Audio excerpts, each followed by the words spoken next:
I was looking at a colleague's LinkedIn profile the other day, someone everyone seems to adore, and right at the top there was this glowing recommendation from a past manager.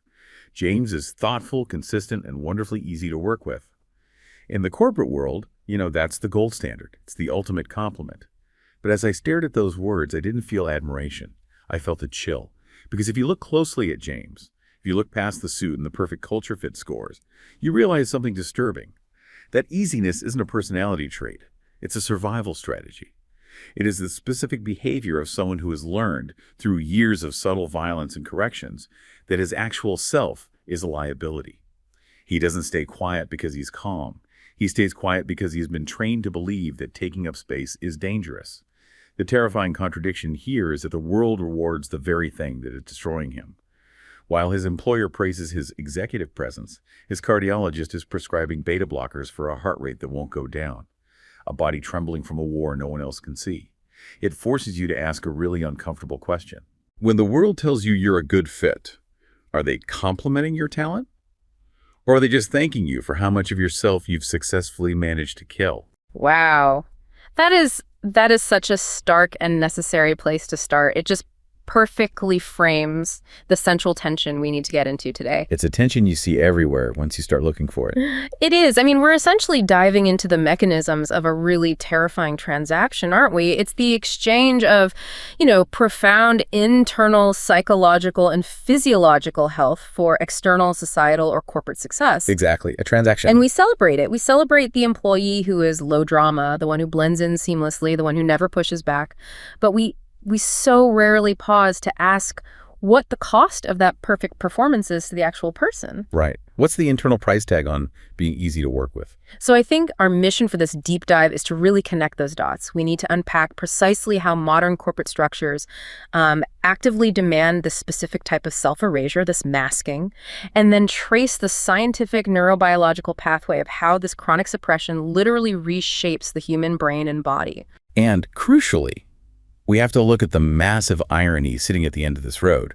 You have this whole multi-billion-dollar industry that's dedicated to profiting from selling, inadequate fixes to the very damage the system itself inflicts. As a closed loop. A closed loop of misery and monetization. And the person just trying to be easy to work with is trapped right in the middle of it. It's the very definition of a systemic failure, but it's all disguised as, individual aspiration. Okay, so let's unpack this. Let's start right at the beginning, in the workplace, where this pressure to deliver easiness is first explicitly applied. You called it masking. Right, and masking is often discussed, in the context of neurodivergence, but the phenomenon of concealing your authentic self just to survive professional social dynamics is, it's clearly far more widespread than that. So what are we actually talking about when we say masking? At its core, it's the act of suppressing or concealing your natural behaviors, your emotions, your traits, whether those are traits linked to something like autism or ADHD or just unconventional personality features, in order to strictly conform to these expected and often very unspoken norms. So it's a conscious performance. It is. It's a professional role built on top of your actual self. And the engine driving this whole performance is, it's pure anticipatory fear. Fear of what, specifically? Fear of being judged, fear of exclusion, fear of negative reactions, or just that persistent dread of not meeting those unspoken culture fit metrics that could lead to being pushed out or just failing to get ahead. When you stop and think about what that performance actually requires, it becomes so clear why it's just exhausting. It's incredibly draining. It's not passive. It's a really active cognitive effort. I mean, we're talking about forcing uncomfortable social behaviors like imitating specific facial expressions or gestures, modulating your vocal tone to sound serious. Or forcing direct eye contact. I know for a lot of people, that causes intense discomfort, even sensory overload. Absolutely, and that's a huge part of it. The other piece is suppressing those self-soothing behaviors, what some people call stimming, things like rocking or tapping or pacing. You have to maintain this physical stillness, even when your internal system is just screaming with anxiety or overstimulation. And on top of all that, there's the mental load. The constant social scripting. That might be the most energy-intensive part. You're not just having a spontaneous conversation. You are Rehearsing responses, calculating social cues, monitoring your body language, scripting interactions before they even happen. All while trying to conceal your internal reactions to sensory overwhelm, like the hum of the AC or the glare from a monitor or just the harsh office lighting. So you are essentially running a full-time professional role and at the same time a full-time, highly vigilant internal bodyguard. That explains the profound, deep fatigue that comes not just from the work, but from the performance of work. And the data shows this isn't just a few isolated cases. Oh no, it's pervasive. A recent report I saw found that a massive 63% of employees engage in masking at work. 63%. That's staggering. That's most people. It is.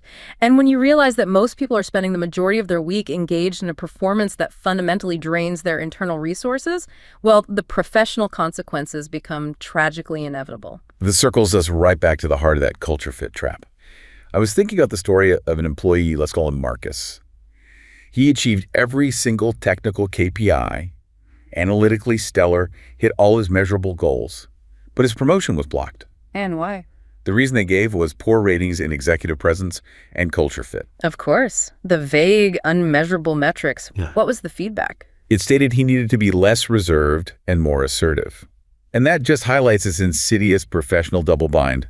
It really does, because Marcus was being asked to jettison his authentic self, his quiet, thoughtful, competent self, in favor of adopting a very specific corporate performance, an extroverted, dominant personality type that the organization, probably subconsciously, defines as leadership material. It's that terrifying realization, isn't it, that culture fit is often just a polite euphemism for not like us. Exactly. It's a metric that measures how much of your authentic self you have failed to successfully kill. And if you're too quiet, you lack presence. If you show intensity, you're aggressive. If you exist outside the comfortable norm of the ruling group, it gets flagged as a development area that needs correcting. Now, while that language is clearly toxic, we should probably pause here and explore the nuance, right? Is it always a bad thing to develop assertiveness or presence? That's a really critical distinction. Yeah. The issue isn't the skill itself, like being more assertive. The issue is why the individual lacks it and the language that's used to correct it. Well, for someone like Marcus, who is masking because of these internal survival structures, the demand to be more assertive isn't received as skill development. It's received as an existential threat. It requires him to override the very mechanisms he uses to feel safe in the world. Precisely. So for a neurotypical individual, let's say, training in assertiveness is just skill acquisition. But for the highly masked individual, it's identity erasure. And the sustained effort required to meet that impossible standard leads directly to these huge consequences. I mean, statistically, masking is linked to significant mental health difficulties. It increases the risk of anxiety, depression, and especially professional burnout. And the inability to ask for help becomes a measurable problem. The data shows that 42% of people who mask feel too uncomfortable to ask for necessary, reasonable adjustments. Like what? Oh, better lighting, less noise in an open-plan office, more flexible hours, things that would actually help them perform better. But they fear that asking will expose the performance. They'll be found out. So their attempt to survive, to be easy to work with and keep their job, actually becomes this profound professional liability. It's a self-defeating spiral. They burn out, they need more sick leave, and their actual work output decreases. And it's not because they lack competence, but because, as you said, so much of their energy is going toward the performance of competence.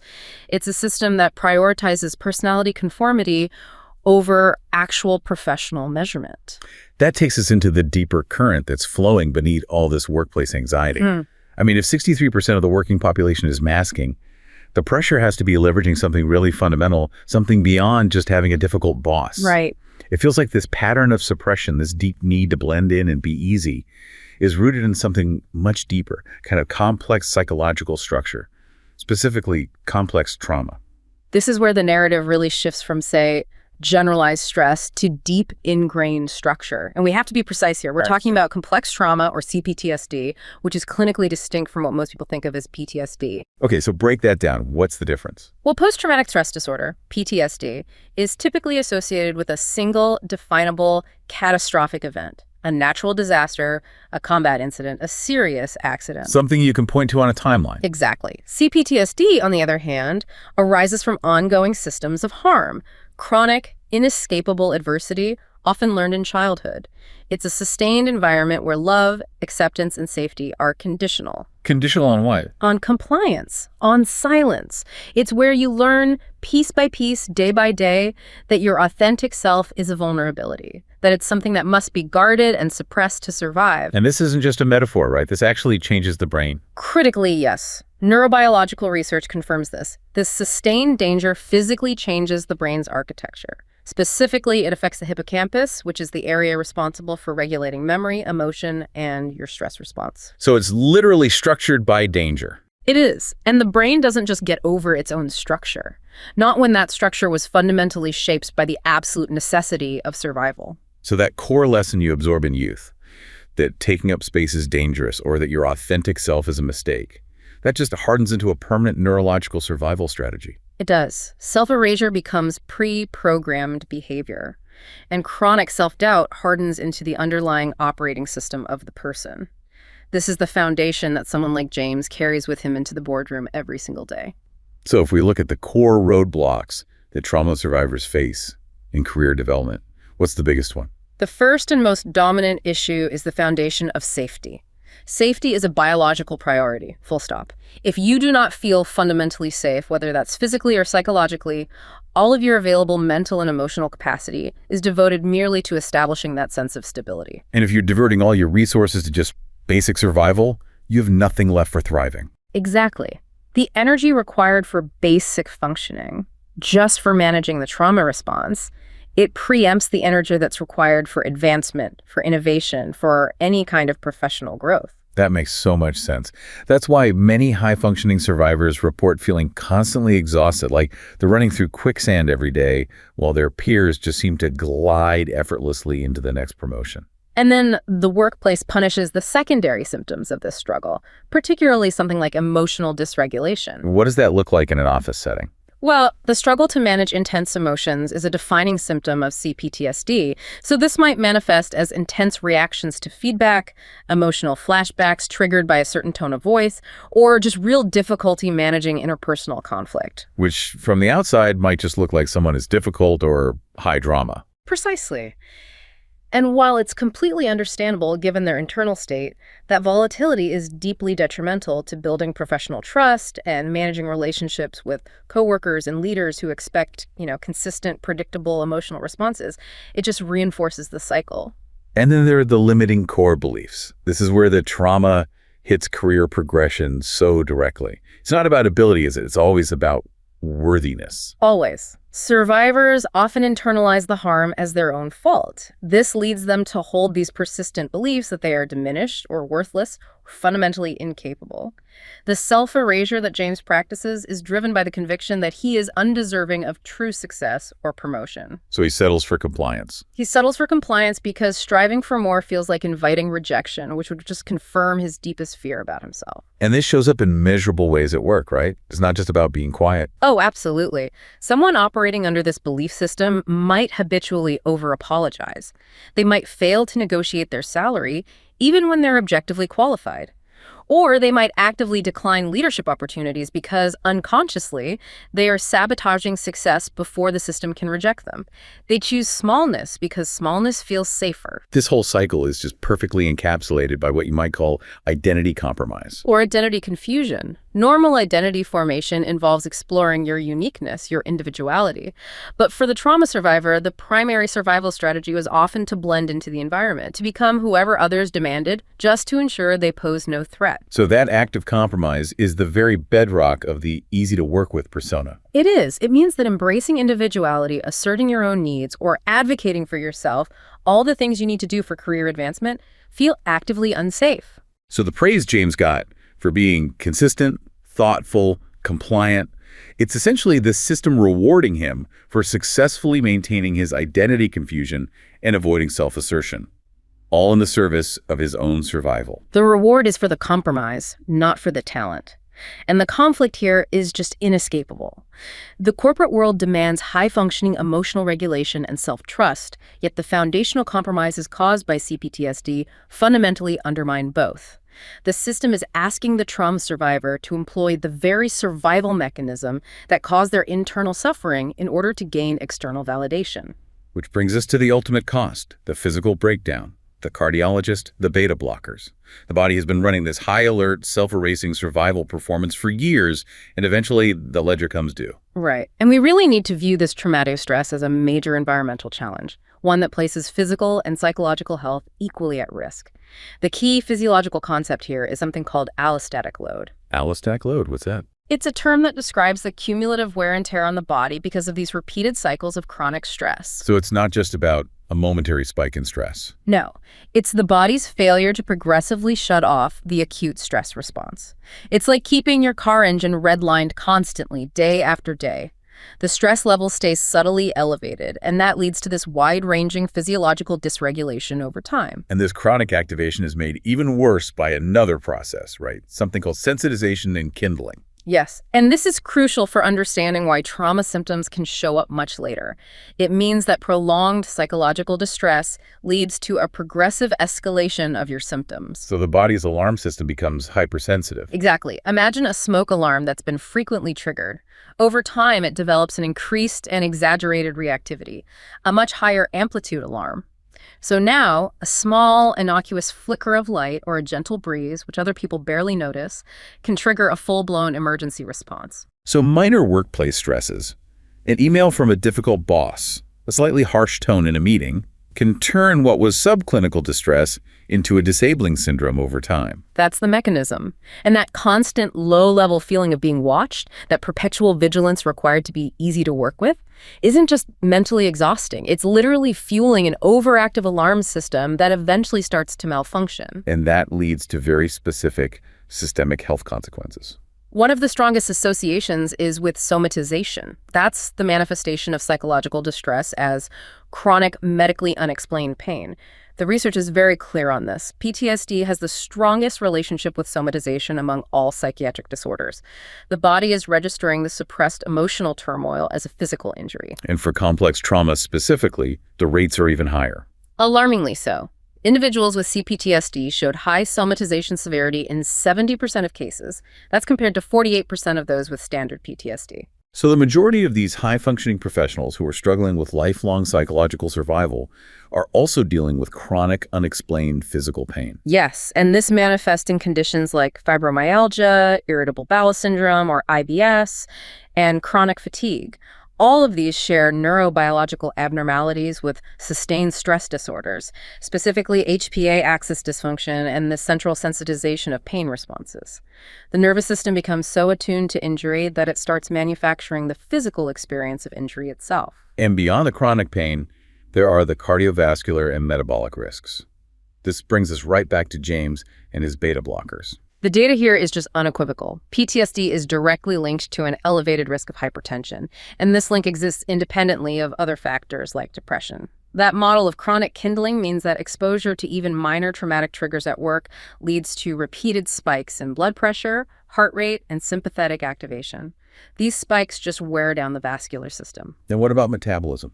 The cumulative effect is profound. Studies found that individuals with severe PTSD symptoms had 3 times the rate of metabolic syndrome, that dangerous cluster including obesity, elevated blood pressure, and abnormal lipids, than those with the lowest severity. PTSD is cited as a clear risk factor for being overweight. Wow. And if you look even deeper, studies on combat-related PTSD showed significantly higher levels of total cholesterol and triglycerides and lower levels of the good cholesterol, HDLC.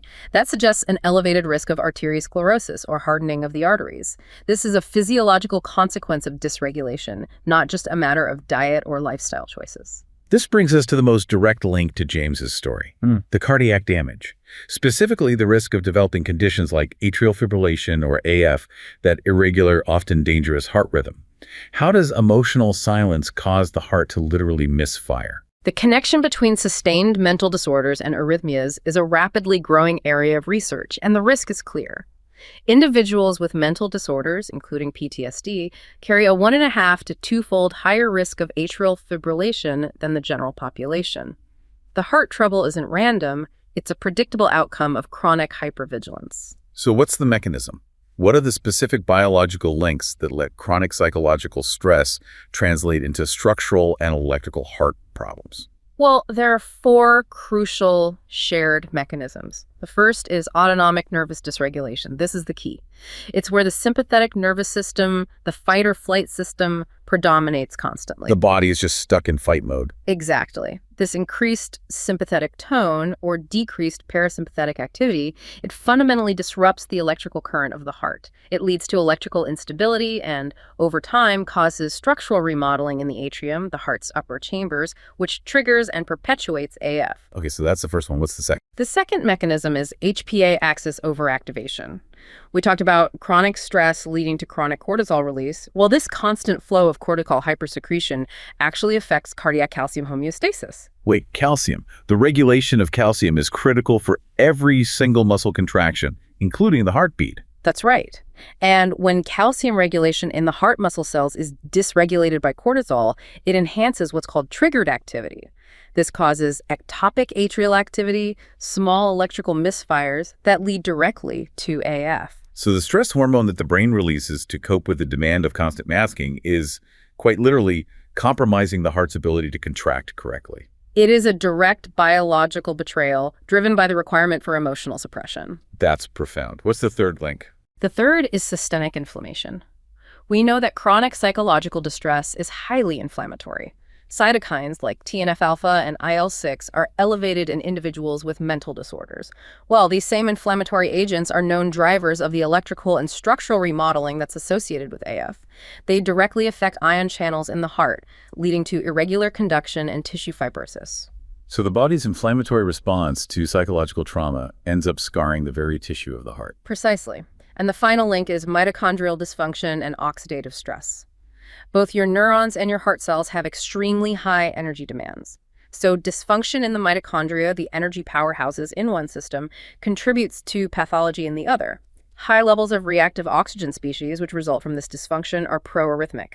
They contribute significantly to the structural remodeling and death of heart tissue, again promoting AF. What's so fascinating here is how the physical body just validates the chilling premise we started with. James's heart trouble isn't just bad luck. It's a predictable, documented neurobiological outcome of chronic, suppressed psychological stress. His body is literally breaking down because he successfully maintained the facade of being wonderfully easy to work with. The system that praised his conformity created the chronic threat environment, and his own biology calculated the price, right down to the level of calcium homeostasis and mitochondrial function. You just can't trick your nervous system indefinitely into believing that it's safe when the psychological climate demands constant vigilance and self-erasure. The price of perfection is physiological failure. So the corporate world demands we suppress our core selves, often rooted in trauma. And the physical body inevitably breaks down as a result. And naturally, there's this entire multi-billion-dollar industry dedicated to fixing these broken pieces, selling wellness, self-improvement, healing. Yes, but there's a deep systemic irony here. The solution so often reinforces the problem. The irony is rich, and the scale is just staggering. The global personal development market was estimated at nearly $50 billion this year, and is projected to skyrocket to over $67 billion by 2030. It's an industry that thrives precisely by capitalizing on this growing self-consciousness, the feelings of unworthiness, and the stress induced by modern corporate and social life. And the demand is clearly there because the system is actively creating this emotional damage. While something like skill enhancement learning to code, for example, is the largest focus area, it's the self-awareness and healing segment that's expected to see the fastest growth. Which reflects the desperate need for internal self-reflection and healing from these emotional wounds. But the industry's success is limited because it fundamentally appeals to two different types of people, with vastly different outcomes. Right. First, you have the okay to great people. These are individuals who already possess a fundamental self-acceptance and self-worth. They use self-help for optimization and enhancement, and they generally see improvement. And then there's the other group. And then there are the bad to okay people. These are the individuals who feel fundamentally flawed, who lack that core worthiness, often rooted in the complex trauma we just discussed. They use self-help desperately to fix themselves, believing they need to replace their identity rather than enhance an already worthy self. And here's the core catch-22. This is what leads to the monetization. The bad to okay people consistently fail to achieve lasting change, even after years and thousands of dollars on workshops and books. And why? It's because their pre-existing worldview, that they're fundamentally flawed, interprets all their self-help efforts as definitive proof of their own inadequacy. Let's make that more concrete. Think about someone like James, who believes deep down that he's unworthy. He reads a popular book on, say, radical goal setting. The okay to great person reads that book and thinks, this is exciting, I'll try this, and if it doesn't work perfectly, I'll adjust. They use failure as feedback. But the bad to okay person reads that book, sets some massive intimidating goal, and inevitably hits a roadblock rooted in their trauma, say, failing to network because of a deep-seated fear of rejection. And when they don't achieve the radical success promised by the book, they don't blame the technique or the book. They think, wow, look at this incredible proven roadmap for success, and I still failed. I am such a failure, an even bigger loser than I thought before I started this program. It becomes a perfect cycle of shame reinforcement. It does. The crucial prerequisite for self-help to be truly effective is self-acceptance, that deep-seated belief that you are a good person who makes mistakes. And that is the one thing that a market-driven industry built on selling you a fix cannot actually provide. Because the industry profits only if you believe you're broken. Exactly. And often for those struggling with core trauma, self-help just becomes another form of avoidance. Instead of dealing with the core anxiety or shame, they replace one form of neurotic behavior with another, perhaps more intellectualized one, that often just leads to analysis paralysis. It's the ritual of studying the solution, of attending the webinar, that feels productive, but it's really just a way to avoid the real, scary external obstacle. Like the classic example of reading 4 books on dating advice while still avoiding the anxiety of actually asking someone out, the performance of self-improvement replaces actual self-confrontation. Which brings us to the ethical and systemic contradiction here. Because the industry is market-driven, the incentive shifts away from generating real, lasting, structural change and moves toward creating the perception of real change, the kind that guarantees repeat customers. And that perception is achieved through these quick-fix, temporary emotional pumps, teaching clients to suppress negative feelings instead of processing them, or offering placebos that generate these short-term sensations of accomplishment that inevitably dissipate within a few days or weeks. It's the fantasy that a lifetime of shame can be solved in a single weekend. But I have to push back a little. We've established the corporate system is fundamentally damaging. So isn't individual coaching or therapy necessary, even if the system is broken? How do we balance genuine self-improvement with this structural critique? That's the core tension. Of course, genuine therapeutic healing, which involves slow, complex work on core identity and safety, is essential. But the market-driven self-help industry is different. How so? It often individualizes systemic harm. It takes the stress, the anxiety, the lack of worthiness problems. The broader economic system actually benefits from you having and tells you that you are the sole source of the problem. Capitalism benefits from individuals feeling unworthy and needing constant fixing. The cycle just keeps you paying to heal just enough to return to the machine that hurt you, never addressing the structural violence of the workplace or the economy that necessitated the erasure of your authentic self in the first place. When you attempt to replace who you are rather than enhance yourself, you just guarantee failure and risk getting lost in a world of pseudoscience. So let's synthesize what we've uncovered in this deep dive. We began with that stark observation of a terrifying contradiction. The professional world rewards suppression with praise like wonderfully easy to work with, while the individual suffers profound, chronic physiological and psychological harm. We followed that thread and found that this easiness is not a personality quirk. It is a carefully constructed survival mechanism, frequently rooted in complex trauma. This creates deep psychological roadblocks in safety and identity, leading directly to that exhausting performance we call masking. And we established scientifically that this sustained high-level performance results in a tangible biological cost. We traced the physiology of chronic psychological stress, the allostatic load, sensitization, and kindling, and showed that it directly translates into profound physical breakdown. Which includes the manifestation of suppressed emotion as chronic pain, heightened metabolic and vascular risks like hypertension, and ultimately a higher risk of serious cardiac conditions like atrial fibrillation due to chronic autonomic dysregulation and inflammation. And finally, we noted the deep systemic irony. The solutions offered by the multi-billion-dollar self-help market often fail the very people who need them most, the bad to okay crowd. By reinforcing the idea that the problem is internal and individual, the industry profits from the chronic structural damage caused by the world's relentless demands for conformity and silence. The essential chilling insight from this deep dive is the stark difference between what the world praises and what the body records. The war no one else can see is real, it's chronic, and it has devastating physiological consequences for high-functioning, compliant professionals. You cannot simply use mindset to solve structural problems, nor can you trick your own biology when it perceives an ongoing threat. The system that calls you a good fit is, more often than not, thanking you for successfully participating in your own erasure.